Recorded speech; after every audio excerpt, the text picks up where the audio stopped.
If an investor has a relatively short time frame, say 3 to 5 years, how much weight do you think one should give to quality versus price?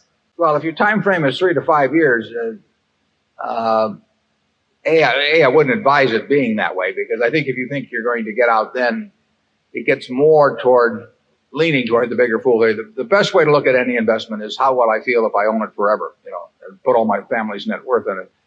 But we basically believe in buying, if you talk about quality, meaning the certainty that the business will perform as you expect it to perform over a period of time, so the range of possible performance is fairly narrow. That's the kind of business we like to buy, and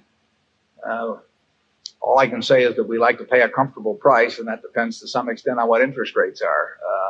We haven't found comfortable prices for the kind of businesses we like in the last year.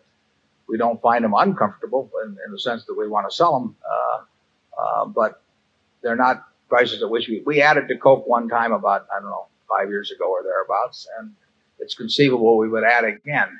It's a lot more conceivable we would add and subtract.